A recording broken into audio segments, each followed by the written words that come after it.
Welcome, everyone. I'm Dick Deming. I'm Medical Director of Mercy One Cancer Center and the founder of Above and Beyond Cancer. Welcome to our weekly cancer education series. It's brought to you in part by a grant from the Iowa Oncology Society. And our topic today is breast cancer, in particular breast cancer surgery. And our guest is Dr. Devin Foster, one of the breast cancer surgeons at the Katzman Breast Center at the Mercy Comfort Health Center for Women. Thank you. I'm happy to be here. Well, it's great to have you. We've known each other for quite a while because you did part of your training here at Mercy, but you've been here as a breast surgeon for about a year and a half now, right? Yep. Coming up September 1st will be my 2-year mark. 2 years already. Yep. And let's get to know you first as a person, and then we'll talk about breast cancer. So where are you from originally? Where were you born? I was born in Bismarck, North Dakota. I don't know if you can hear it in my accent a little bit. Bismarck. So I'm from South Dakota. Okay. Dakota friends. Bismarck, born in Bismarck. Where did Yes. you live during high school days? Bismarck. In Bismarck. Yep. I thought I was never going to leave the state. And then here I am. How big was your high school? How many in your high school class? 469. Wow. How many high schools are there in Bismarck? Well, they've grown, so there's probably 5 now, but there was 3 when I was going through high school. So 460. What was your claim to fame in high school in Bismarck? Ooh. I don't know if I have much of a claim to fame. I was just the nerdy athlete. Okay. I guess. What sports were your? So I did everything. I did volleyball, soccer. My main 2, I guess, was soccer and track. Okay. And then for the nerdy part, I was not on Mathletes, but I finished Calc 3 before I went to college. Oh, cool. So I was a big math nerd. And as an athlete, what was your school's mascot? We were a demon. Demons. Yep. Yep. So, and then from Bismarck High School as a demon, where did you go for college? University of North Dakota. In Grand Forks. In Grand Forks. And at that time, we were still the Fighting Sioux before they changed the name. Right. And now they're Hawks. Hawks, yep. Yeah. And did you participate in sports in college? I did not. No. I played a little bit of soccer and did some intramural stuff, but I was pretty focused on being pre-med. Mm-hmm. So you knew when you went to college that you were pre-med? Yes. Yep. Okay. And then following college, where'd you go to medical school? I was at A.T. Still University in Arizona. And is that in the Phoenix area? Mesa. Oh, yep. Yep. And did you know early on that you wanted to be a surgeon?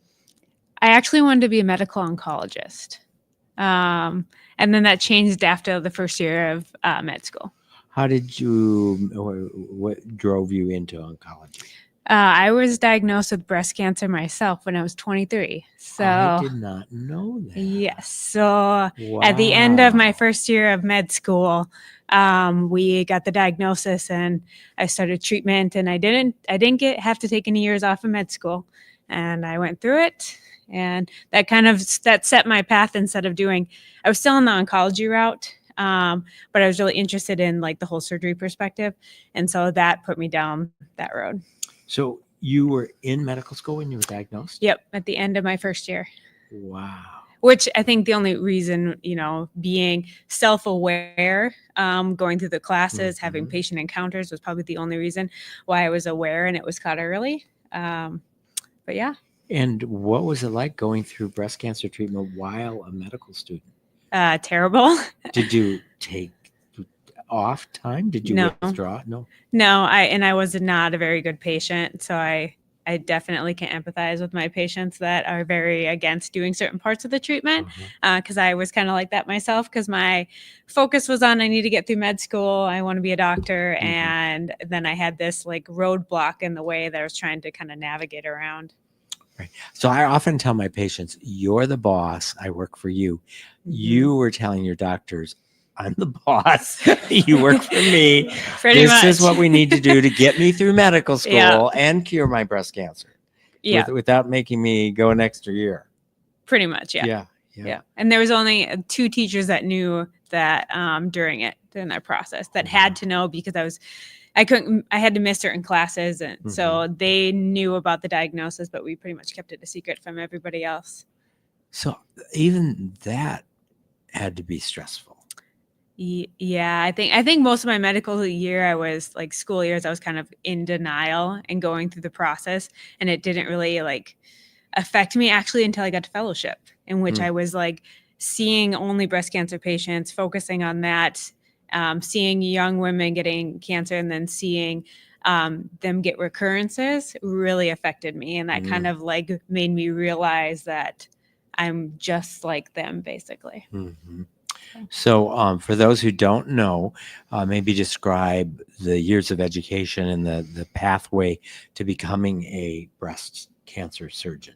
So you went to medical school 4 Yeah, years, so and then from medical school, yeah, so I did my general surgery residency here at Mercy, where you learn pretty much all the specialties. And then I did a 1 year fellowship specifically in breast surgical oncology in Atlanta. but the general surgery residency is That's 5 years. 5 years. Yep. So, 4 years of college, 4 years of medical school, 5 years of a general surgery residency, and then how many years for the breast That fellowship? thankfully that was only 1 year. 1 year. Yeah. Yes. And then you return to Des Moines. Yes. Yeah. Yeah. When you were doing general surgery those 5 years here at Mercy, did you get the opportunity to work with Dr. Beck and Dr. Torstensen? Was she here when you Yeah. were? Yes. Yep. Yeah. I spent a lot of time in their room actually. So I was chief resident, so I got to make the schedule, and so I put myself on breast a lot because I knew that's what I wanted to do. So I probably got more experience than what you're supposed to, because again, I was in charge. So I kind of took advantage of that. Yes. Another thing. I'm the boss. You work for me. Yeah, kind of a recurring theme. And then you returned, as we said, almost 2 years ago, to be staff. What's the biggest transition from when you were here as a resident to then coming back as staff? You probably still have some of the current residents were probably fellow residents of yours, like the fifth year residents now probably were second or third year residents when you were a resident. Yes, I think I still have the fourth years. I think I still know, as far as like where we left off, for those residents, and so it's a little different being on the other side. Whereas I have to let them like help me, and I have to guide them. And I don't think you learn all this stuff about surgery and how to treat people, but you don't learn how to teach other people how to do what you do. And so it made me respect Dr. Beck and Dr. Torstensen a lot more, because they taught me a lot before I even went to fellowship. So trying to teach residents has been difficult. It's been fun, but it's a learning process every day. With the experience that you had with Dr. Beck and Dr. Torstensen during your general surgery residency, did you feel like when you started your fellowship that you were already very well equipped for what you were learning? Yeah, I actually my first case, I taught my attending that was only 2 years out of fellowship how to do how I did basically my mastectomies. And so I was able to give her pointers because I felt like I got such a good surgical education. But you don't go to fellowship for the surgery. You go to fellowship to learn all the other modalities, the medical oncology, the radiation oncology, survivorship. And so that's really what the benefit of the fellowship is. Gotcha. So during your fellowship, you did rotations in medical oncology and radiation oncology. And yes. Yep. Okay. And the cancer center, you were in Atlanta, did you say? Yep. It was a part of Emory or which? Yep. The Emory Winship Cancer Center. Okay. So coming back and being staff now, how often do you share with patients your own cancer diagnosis? Not very often. It says, if you look up my bio on the Mercy website, it just says I have a personal history. And so if my cancer patients ask me about it, I will be forthcoming with them. But I don't I always say this is your journey. I Mhm. had my journey, so it's not Mhm. about me. Mhm. But if they need some support, and it's like, hey, I've been there type of thing, then I will Mhm. voluntarily give them that information. But I don't try to take away from, what they're going through. Right. That's just so wise that you only share it with them if it's going to help them, and, Yeah. and not to distinguish yourself as a remarkable person, but to share it with Yeah. them. Um, so now that you're a breast cancer surgeon seeing breast cancer every day, um, you mentioned that it affects you in some ways. How would you describe the way it affects you, Mm. and maybe the positive ways and the negative ways, and how do you cope or deal with that? hmm So initially, when I went into this field, I thought, I could empathize with patients. This was going to be great. It's actually harder, I think, when you're a survivor because you get that constant, um, just, remembering kind of what experiences that you had that now you're seeing other patients go through, and maybe they don't have as great of outcomes as I did. So that's always hard. So I think the challenging part is seeing patients come with disease that was further along than what I had, people that I can't help. But I think what's rewarding then also is that those people that you do get to cure, and that um, the ones, especially ones that maybe they were diagnosed when they're 40 and then now they're 60 and they're still cancer free. That gives you hope going forward. So it's kind of like every day is different depending on who I see as far as how they're going to affect my emotions. Mm-hmm, mm-hmm. And breast cancer has in general, such a wonderful prognosis.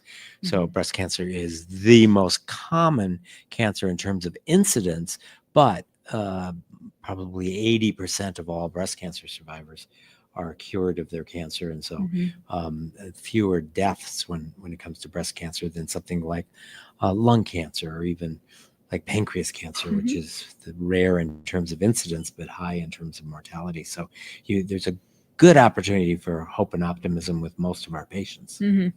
Yeah. Let's talk a bit about surgery. And over the course of my career, so what year did you graduate from medical school? 2017, I Okay, think. so I graduated in 1980, so 37-year difference so lots of changes. But I would imagine even from when you started your surgical residency until now, there have been changes, because every year we seem to Mhm. have some changes, and a lot of what we've done over the past 30 years is sort of back off the Mhm. how much tissue we removed and how many lymph nodes, and back off the radiation dose. And Mhm. so what are some of the changes that you've seen since Mhm. you started training as a general surgery resident? So I think the biggest advances that we're seeing is just what we do in the axilla, whether that is surgery versus radiation. Back in the day, we're talking like even probably at the start of my residency. Um, if you were, had disease in your axilla, we were talking about axillary dissection, like regardless of what treatments you had before. And now we're doing things called targeted axillary dissection, whereas if you had chemotherapy first and that lymph node is now negative, when we go for the sentinel lymph node, we do not have to take the rest of the lymph nodes for what's called a complete axillary dissection. And now there's one of the studies that we have preliminary results, but it hasn't been published yet, that's really going to change our standard of care, is that now you can pretty much, you can choose if the person has, limited disease and you did an axillary dissection, then you don't do radiation, versus if you didn't do an axillary dissection, they're going to get radiation. So instead of it's now you get both, we're looking towards in the next, it was supposed to be the earlier this year. It was supposed to be like published in like February, March of this year, but it didn't come Wasn't out. published yet. But Yeah. another example of backing off, because more isn't always better. You definitely get more side effects, toxicity. Yes. So the patients who have the highest likelihood of getting lymphedema or range of motion issues are those patients who have cancer in their lymph nodes and have axillary dissection and have radiation. Kind of all three of those together leads to a much higher risk of having lymphedema and other side effects. Yeah, and as well as if you're overweight as well, it compounds on top of that, which, I was not the healthiest for BMI nationally, which we're trying to tell people that, watching your weight and watching what you eat also helps your prognosis and your outcomes. That can also add to increased risk of lymphedema that people don't talk about as much. So let's talk about several examples. So let's start with the stage 1. So typically a woman is having a screening mammogram, doesn't feel anything herself, has a mammogram that shows an abnormality that leads to a biopsy that shows cancer. At that point, you're brought into the picture. Usually the breast surgeons are the first ones to see the patient after the biopsy. So usually it's the diagnostic radiologist that do the biopsy, and then if it's positive, the patient comes to see you. So maybe take us through the scenario of a woman who has a relatively small abnormality in the breast and has had a biopsy done by the diagnostic radiologist that shows an estrogen receptor positive breast cancer. And what are the conversations and the thought process of how you proceed with treatment? Yeah, so we have just a full history and physical as far as, I review everything, but then I also want to know, is this your first breast cancer? Is this is this a recurrent cancer, second breast cancer? I want to know about your family history, because that kind of determines where we go next. But say everything's negative, then we just have a surgical discussion, because at that point, usually surgery is first. There's if it's small and it's hormone receptor positive, we're usually talking about surgery first. I tell all my patients that they've got, surgical options where they can do the most extreme and do a mastectomy, or they can do a smaller surgery and do just a lumpectomy where they get to keep their breasts. The survival outcomes or overall survival out of both of them is equivalent as long as you pair the lumpectomy with radiation. And I make sure they're aware of that, because I feel like some people come in with small tumors and they're like, I automatically want my breasts off. And, you got to have a lot of education with them to let them know that they're not increasing their overall survival by doing that. And then, so once we figure out what their surgical discussion is, we take their age into account for whether or not we need to add genetics in there. And I also give them an idea of what medical oncology is going to tell them and what the radiation oncology is going to tell them. So it's not the first time of them hearing it. They kind of get the whole plan. Like I call myself the morning quarterback, and I get everything kind of laid out on a platter. I will do my part, but then I want them to know who I'm going to refer them to. And another important component is the breast cancer multidisciplinary conference. So every patient gets presented at the conference, and the conference is attended by all of the breast surgeons, medical oncologists, radiation oncologists, diagnostic radiologists, pathologists, and every patient is reviewed, and we make sure that every patient is treated according to the national guidelines.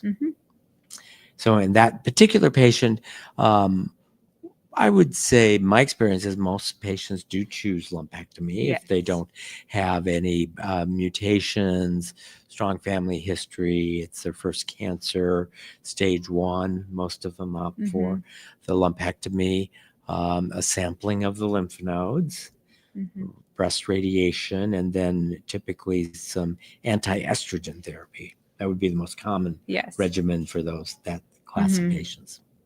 Let's now talk about a patient who feels a lump herself, has mammogram, and there's a 3-centimeter tumor, and the mammogram also shows suspicious lymph nodes, meaning it looks like there's cancer in the lymph nodes.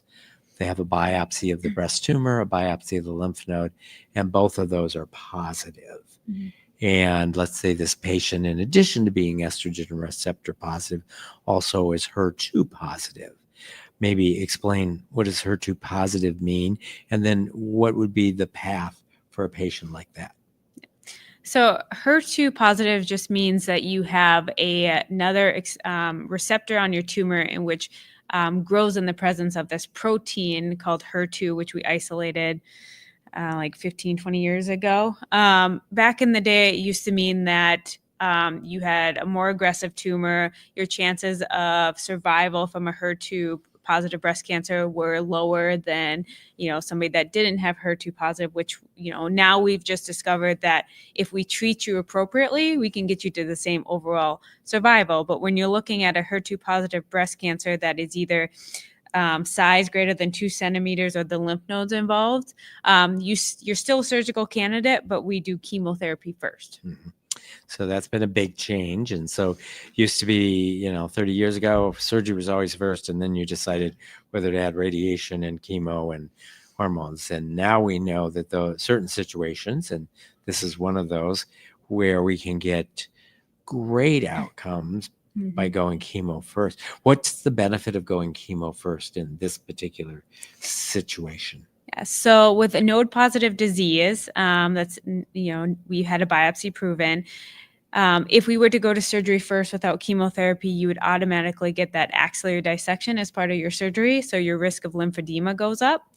And with being able to use neoadjuvant chemotherapy, doing that first, if we can get that node to basically be completely treated by the chemotherapy and there's no more cancer in it, and that's what we test in the operating room on frozen pathology, I don't have to do the axillary dissection. So it spares them from the lymphedema that surgery would increase the risk. And I would imagine if for those patients, and it's very common that they'll have a great response, the primary tumor will shrink and possibly go away, and the lymph node will shrink and go away, that it also helps facilitate the lumpectomy.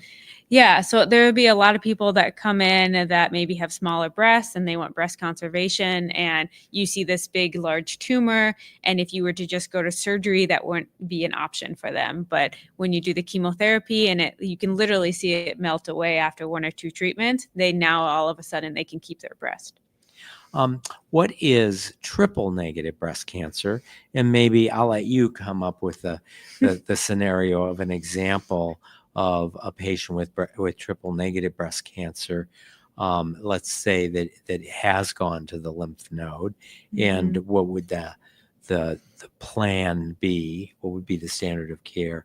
And how does the triple negative designation, what does that mean? And how does that affect the treatment? So triple negative, as far as treatment based off a stage, is very similar to HER2. So when you've got a larger tumor or a tumor that has went to the lymph nodes, you're looking at chemotherapy first for the same reasons that we discussed. Being triple negative, though, means that those receptors for the hormone positive, ERPR, or the HER2, your cancer is just growing on its own with no external stimulus. And so if it can just grow on its own, you can just kind of think of it as a more aggressive tumor, and that nothing is stimulated and it's just growing on its own. And you obviously can't use the anti-estrogen pills, and you can't use the anti-HER2 therapy because it's triple negative. It doesn't have any response to those. So you're left with different forms of systemic treatment. Yes. In the typical regimen, they talk about the Red Devil, the AC, and the Taxol. But we're also using Pembro as well, which we've seen really good results, especially in node positive, making those lymph nodes negative. And Pembro, for those who don't know, is one of the immunotherapy. So that's been just in the last year or two that it's become standard for those women who have triple negative cancer with positive lymph nodes to not just get chemotherapy up front, but get chemotherapy and immunotherapy prior to the surgery, and often get fabulous results. It's not uncommon to have the surgery and then find no cancer cells in the surgery after the chemo immunotherapy. Yeah, correct. Which sometimes can make patients mad when they're like, "Why did I go to surgery when it's gone?" But we can't tell that on imaging. We have when you look at your imaging afterwards, after the chemotherapy to see whether or not you'd be like a breast conservation candidate now. Sometimes it'll look like there's still something there. Sometimes it'll look like it's completely gone, and we don't know that until we have to do the surgery at this point, and then we find out later. I predict that we will have better ways, and that'll change. When you look at some rectal cancers, other organs where we're able to make it go away with therapy, that we're backing off on the chemo, even the surgery, the radiation, and I bet someday we'll have a better way to assess clinically which patients might be able to avoid the surgery and the radiation altogether. Yeah, then I'm going to be out of a job. So. I don't think you will. And then let's say another example would be a patient who has a breast tumor that she feels, gets the imaging. We see the tumor in the breast. We see like 4 or 5 lymph nodes that are involved. And it's a high-grade tumor. And sometimes we do a PET scan for patients that have a really high grade where we're concerned that it looks like it's spread a little bit more than an early stage. So we do a PET scan, and lo and behold, we find some cancer in the bones. So now, how would you characterize that patient, and what's the path? So unfortunately, that's like the worst case scenario. I mean, anytime it could be worse than that, but anytime you have cancer outside the lymph nodes in the breast, we're looking at a stage 4 disease. For the most part, their treatment is basically medically. So most of the time it's a form of chemotherapy, but depending on kind of those receptors, sometimes it's hormone blocking and like ovarian suppression. There are some evidence for bone disease in which you only have like 1-2 mets in the bone, that if we're able to treat them completely with a complete response and that they get radiation, then they can become a surgical candidate at that point, and we can treat them for what we call a curative intent. But that's not very common, unfortunately. And so, I can do surgery in the breast and I can clear disease in the breast and the axilla, but I can't do anything about the bone. And so at that point, it's best just to get, systemic therapy where it can treat you complete body. And most of the time, women who have breast cancer in the bones, it's not just 1 or 2 bones. It's usually the good news is that stage 4 breast cancer, especially estrogen receptor breast cancer with bone metastases, many patients can live even 10 years with anti-estrogen treatment. So having an incurable cancer is not the same as having terminal cancer. And I know many patients who have metastatic disease stage 4 and are on anti-estrogens, and it keeps the cancer under control. It doesn't cure it, but patients can have a long survival, even though it's not cured. And I think even with all the new trials that we have going on and all the recent data, we even have more medicine that we can use now than we didn't even like 2 years ago for people that are stage 4 to kind of get you to a longer survival.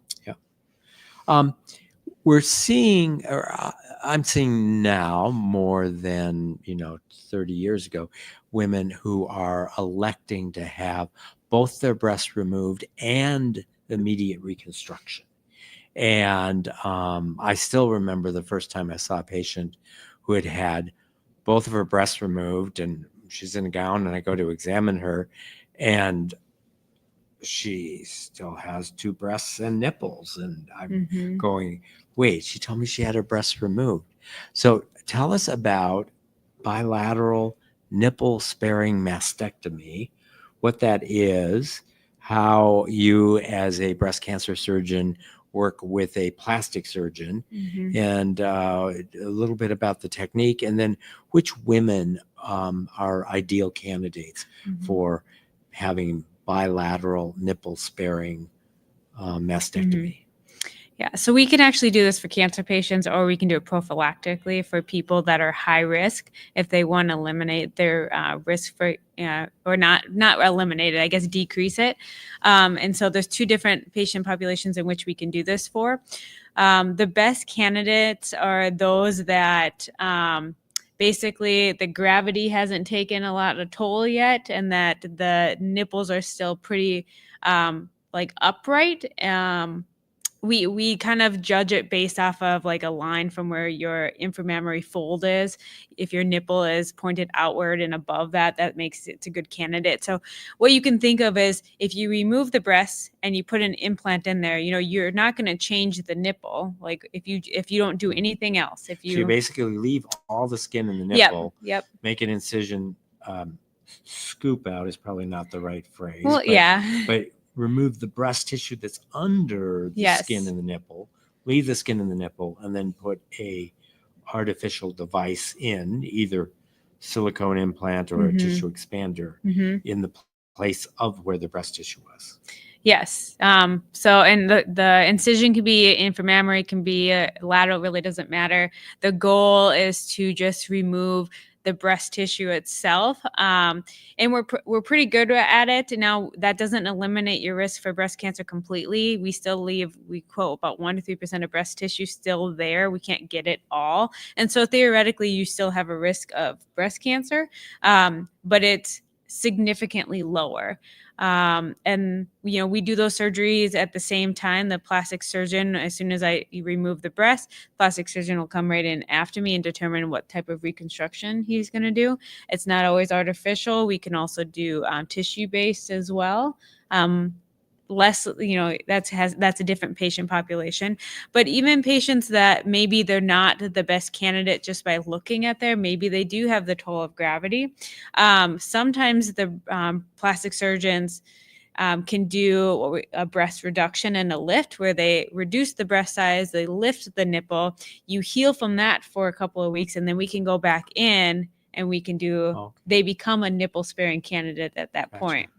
So how do you, where is the blood supply to the nipple, and how are you able to remove the breast tissue without adversely affecting the blood supply to the nipple? Well, I mean, the two major supplies to the nipple, which we end up, pretty much taking, but they've got branches that go to the nipple. So you have a medial perforator and then an inferior one for when we're doing our breast reductions. But those, when you're removing all the breast tissue, those big arteries actually get tied off essentially, but they still have collateral flow that come around from the breast that go to the nipple. There's a very vascularized plexus underneath the nipple that keeps pretty much the flap and the nipple alive. Okay. And does some of it come through the skin, like from... Yep. Okay, so it's not all directly supplied through the arteries that go through the breast. No, some come through the skin. So what's it like when you got two surgeons working on the patient at the same time? Are you both in the operating room for the entire time? Do you go first and the other surgeon might be doing something else and come in an hour later? Or how do you team up with the plastic surgeon? So usually I start because I can't do much until I give them the space to do their work. So I'll at least get one side off, and then we'll, depending on the plastic surgeon, we'll notify them that the one side's off, so then they can start preparing. So then I go to the other side of the breast, and many times I'll have the plastic surgeon working on the side that I just finished while I'm doing the other side. And that's to kind of minimize the time the patient's under anesthesia. What would be an average time for a bilateral nipple sparing mastectomy for the patient being under anesthesia? Through the reconstruction part of it? No, the initial removing of the breast tissue, putting in the tissue expanders, that surgery. Is that like a 5-hour surgery? Most people are booked for 5 hours. If you've got somebody that's has smaller breasts, it's going to obviously not take as long, versus somebody that's got larger breasts, it's going to take a little longer. And what would be an example of a straightforward, simple lumpectomy and sentinel node? What would be the duration of that surgery? That's about an hour and a half. Okay. Mhm. And I would imagine that there are factors related to the patient, and there are other diseases such as diabetes Mhm. and whether or not they smoke or don't smoke, that those things can affect surgery and whether they're Mhm. candidates for different types of surgical procedures. Yeah. So with the reconstructive surgeries, you end up with a larger incision. And so when you have other underlying conditions like diabetes or smoking, that you just overall have a um, more chance of infection, you don't heal as well. If you've got larger incisions that now you have to heal, those are the patients that are not the best candidates for it. Whereas a lumpectomy, your incision is, I say it's as small as I need to get my fingers in there. And so that amount to heal, you have a better chance if you have some of those non-controlled diseases or other conditions. When you just described an incision small enough to get my fingers in, I'm now thinking, what about robotic surgery? Oh, goodness. Is anyone doing Yes, they are. robotic breast surgery? So maybe for those who Yeah. don't know, what is robotic surgery, and where do you think it has a definite role, and what are your concerns about robotic surgery for breast cancer? Yeah, so robotic surgery, it's interesting because they're doing this. Mayo's got a place in like the Mayo Clinic in Florida, and then the Mayo Clinic in Minnesota have I think all of that robotic surgery moved down to Florida for more of a trial-based thing. So it's not done routinely For breast cancer. for breast cancer. So the benefit of why they started it is because when we're doing bilateral like nipple sparing mastectomies, to get, if you can think going from an inframammary incision and getting all the way up to the clavicle, that is a very long distance, and you're in this small little hole that you can just get your hands in. And so the tugging on the breast is pretty rough, and so the patient can end up really, really sore. They can have their flaps be super bruised. And so the benefit of the robotic surgery is that it can get those long distances with very little tension on the breast. And so the patients are not as sore. What people don't tell you though about the robotic surgery is the flaps have to be started by the breast surgeon. And so your incision is still just as large because we have to start the flap. So you make a large incision, you start the dissection of the flap, you go about a centimeter in, and then once you start it, you can hook up the robot, and then the robot could go. So your incision's not any smaller, Okay. but your pain might be less for and that's, temporary. So your post-op recovery in that 2 weeks might not hurt as much, basically. And it's easier in that, I'm not exhausted afterwards trying to get up over the top and pulling and tugging, and it's a lot more seamless with the robot. So you're less than 6 feet tall, let me say. What if you're operating on the left breast and then the plastic surgeon is like 6'5"? I mean, do you have to accommodate the table height? Do you have to stand like on risers in the operating room to make the be accessible for both you and the other surgeon? Well, luckily our plastic surgeons are not that much taller than me. So it works out okay. But yes, we do have step stools that we used to have a plastic surgeon that was extremely tall, and I was definitely on step stools for my part, because nobody wants to have like back pain at the end of when you're doing all these surgeries multiple times a week. So it's good to have good posture. And so we adjust. There's platforms though. Which breast surgery procedures are most satisfying for you as a surgeon? What are those cases where you just really get a sense of professional fulfillment?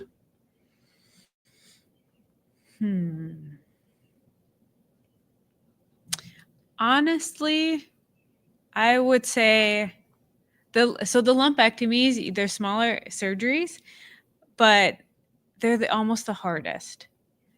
Really? Yeah, because you rely on a seed to tell you where you're going. These cancers are not palpable. When you're doing a mastectomy, your job is the same. You go in the plane, you get the breast cancer unless it's close to the surface. Your boundaries are the same. It's like on repeat. When you're doing a lumpectomy, you have to rely on a seed, which if you lose it, you get in trouble. And this is a radioactive seed. Yep. Maybe describe why there's a seed. Yes. How the seed gets in the breast. So when you get a biopsy clip after the diagnosis of breast cancer, it doesn't emit a signal. And so we can't find it. It was only placed by breast imaging so that if it came back as something bad, we could find it again. And so we have to put some type of device so that the breast surgeons can find this area. Because like I said, breast cancer is not palpable most of the time. Mm-hmm. And so they want to find the area where the cancer cells are. Yeah. So the breast imaging go back in and they now drop off. Now that we know that the biopsy site that they took and that biopsy clip mark in the area is cancer, they go in and they put a radioactive seed that emits a signal so that when we're in the operating room, we have this special device that beeps at us and tells us where to go. It's kind of like a roadmap. Yep. Or a little Geiger counter. Yeah. Yep. So that it tells you then with this little meter where the seed is, and the seed is where the cancer is. Yeah. So, I mean, you're relying on a lot of devices, a lot of external things. You're relying on breast imaging to put the seed in the right location and it to stay there. The density of women's breast changes. So if you've got a dense breast, the seed is more likely to stay put. If you've got a fattier breast, the seed can come out really easily. And so being able to do a lumpectomy, get the specimen out, and then when we get the area of concern out, we take an x-ray to make sure that we've got the biopsy clip and the seed.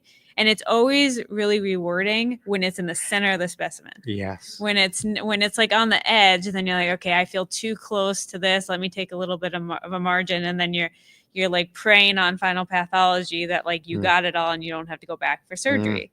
Whereas like with a mastectomy, you can't take any more tissue. So if you're close, like there's no going back for surgery. It's just radiation's your next treatment, and so.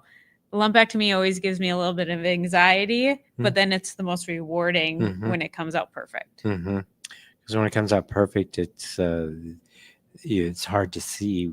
It's hard to tell that the woman had any of her breasts removed in the perfect situation. What are the most challenging cases? Maybe not surgery, but just you see lots of different breast cancers. We gave you 4 different examples, everything from the easiest stage 1 or the best prognosis stage 1 to stage 4. How have you developed a way of, because you're often the one informing the patient of what the stage is, and like if you're the one ordering the PET scan and getting the results back, and how have you come to develop a way of communicating both good news and bad news? Yeah, well, fortunately here, our breast imaging usually calls back the pathology. So when people come to me, they already know their diagnosis. They don't know like if that's the end of it or like the extent. So the results of the biopsy are made available to the patient before they ever see the breast surgeon. So it's done after the biopsy. So they know by the time they see you that they have breast cancer. Yes. And we didn't have that at Emory. I was the first person to break the news. So I got a lot of practice there. But everybody's different when they hear the news. A lot of people, they know it. Maybe they felt this mass and they knew that it was going to be positive. And so when you have to talk about additional studies, and you tell them you're going to get a PET scan, we have some people that you're like, oh, absolutely, a PET scan is going to be negative, but we got to do it. But then when it comes back positive, having to tell them, and a lot of times it's over the phone, which is not ideal. That's hard. But I try to be very clear.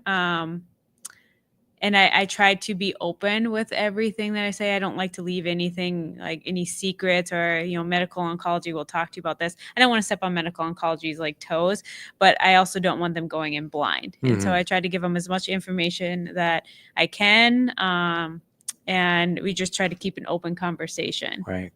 I think one of the techniques I do is always end with, with hope and optimism.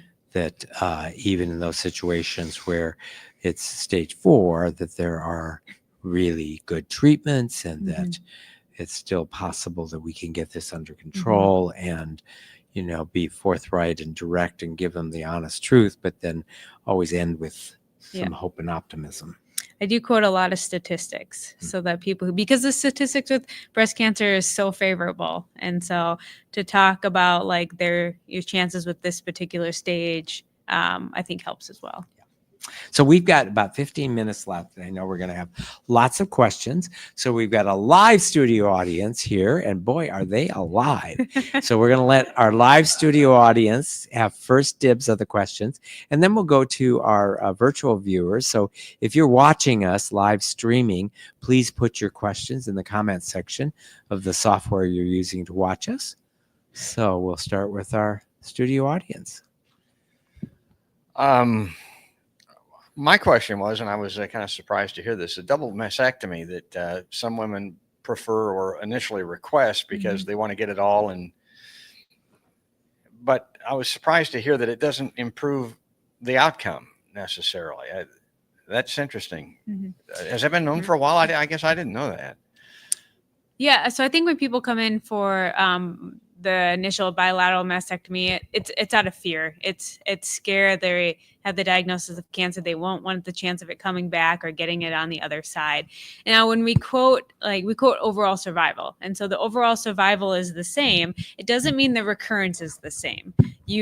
By definition, if you do a lumpectomy, you still have a chance of recurrence that is higher than a mastectomy. But we're so good at detecting breast cancer with screening that your chances of living from even another breast cancer is the same. So when we quote it, it's a little bit different between recurrence versus survival. Very good point. And the kind of the obvious question would be, as a woman and a breast surgeon, is there an advantage to that? How do you stand on that as opposed to a man completely competent, but it's a man doing the work as opposed to a woman? I think as a woman, we view our breasts differently. They're a part of our identity. They're a part of just how we fit in clothes. Sometimes it's part of how women have sexual intimacy. And so it's really important that you take that into account when you're doing surgery. It's not just, it is about getting the cancer out, and that's the number one oncologically. But you have to be cognizant that, they want a minimal scar. They don't want to remember as much that they had it. You need to be, if you can keep it away from the nipple, to try to minimize nerve damage, so that if it's part of their sexual intimacy, that maybe they'd still have that there. And I just don't know, men don't go through that as much, and so I just don't know if they can relate or empathize as well, and just how it affects us as a person and how it defines us. And then we spend a lot of time on the show talking about the alarming increasing incidence of cancer in Iowa. Is breast cancer one of those increasing incidences? It is, yes. In fact, the 4 cancers that make Iowa number 2, where we're increasing, are lung, prostate, breast, and the 4th one is melanoma, where our increasing rate is higher than the rest of the country. Yes. Yes, men do get breast cancer. How often do you operate on a man, or do you at all? We do. I've had 3 male breast cancers in the last year. So my partners have also had some. So it's not very common, but we do see it. The surgeries for that have also changed. Back in the day, they used to have men, just take off the breast because you guys don't care about, it, but also they can be part of your identity as well. And so males don't always have to get a mastectomy. They can also get a lumpectomy. So treatment can be the exact same. Just it's not as common. I will say that if a man has breast cancer, there's a higher likelihood that they may have a genetic mutation. Mm-hmm. So women have a much higher incidence of breast cancer. Men, less common, but more likely that you could have a genetic mutation like the BRCA gene that predisposes men to have breast cancer. Mm-hmm. Men who don't have the genetic mutation have a much lower risk of developing breast cancer. And the unfortunate part about male breast cancer too is that we don't have screening for males. It's not we don't have recommended guidelines for males. Even when you have like a BRCA mutation, unless you've got significant like breast tissue, there's still not like standard guidelines on that. And so unfortunately, when we're catching male breast cancer, it's because the male has felt something or they've had nipple discharge. And so we can still do our breast exams. There's just not clear like guidelines for screening for males. Yes, Tim. Yeah, so one of the topics tonight was brought to my attention here about robotics and how that fit into the breast cancer treatment during the surgery and things like that. I mean, I'm a man, and if I would get breast cancer, I'd rather have someone coming in who has the experience, who has the knowledge that goes from their head to their hands to get things done, right?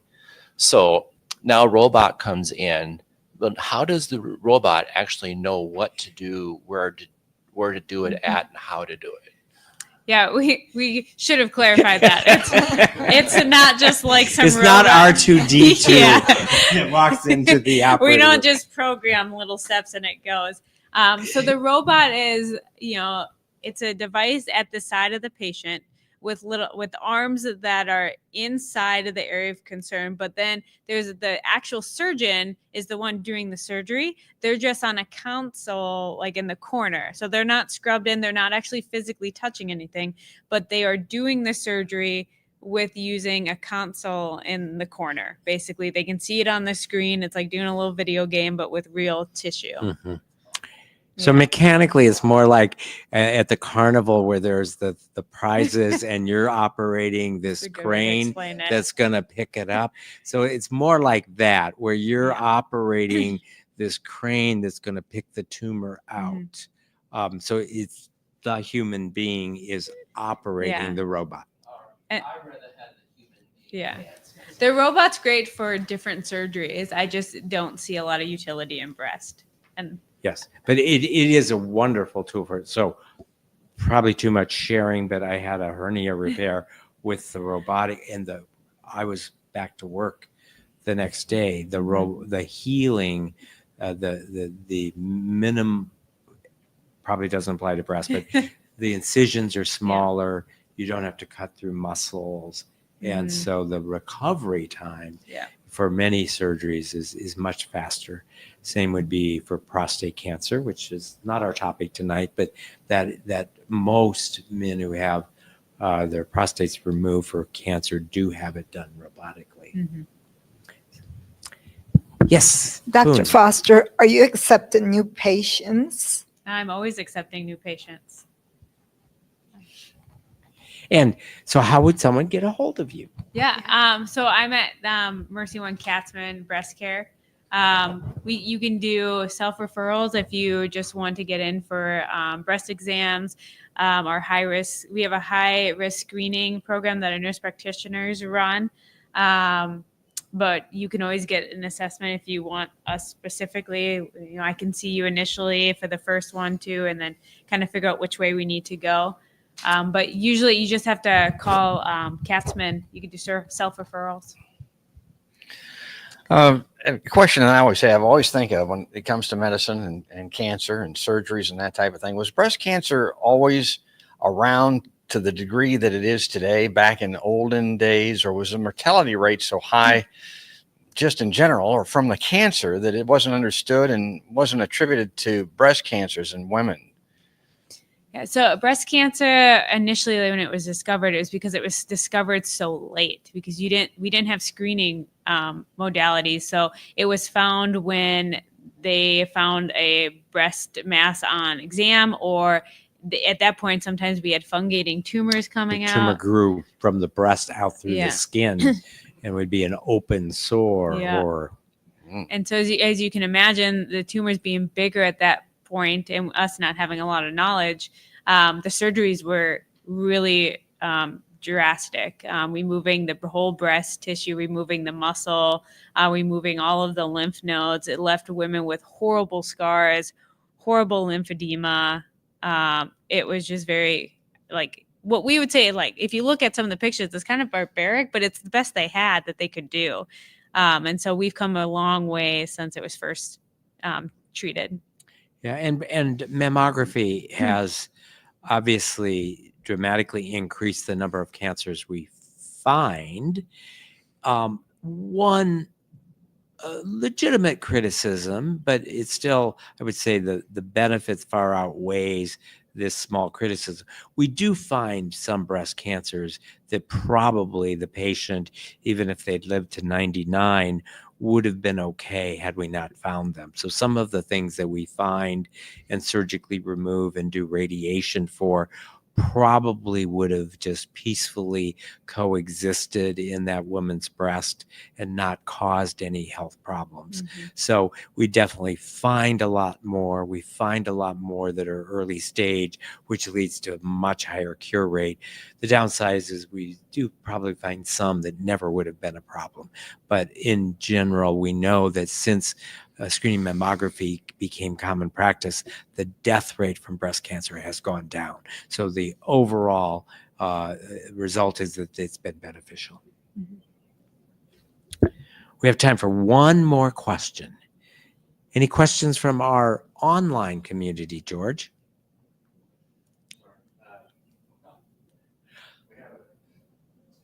A comment from Regina watching on Facebook. Dr. Foster is amazing.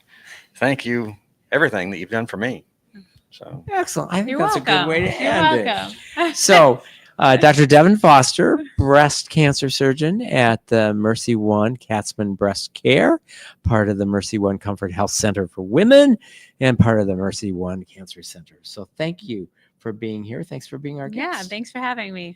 If any of you watching this know someone that would benefit by watching it, it will be available on demand. This program will, beginning tomorrow, at the Mercy One Cancer Center website or the Above and Beyond Cancer YouTube channel. I hope you'll join us again next week. Thanks, everyone.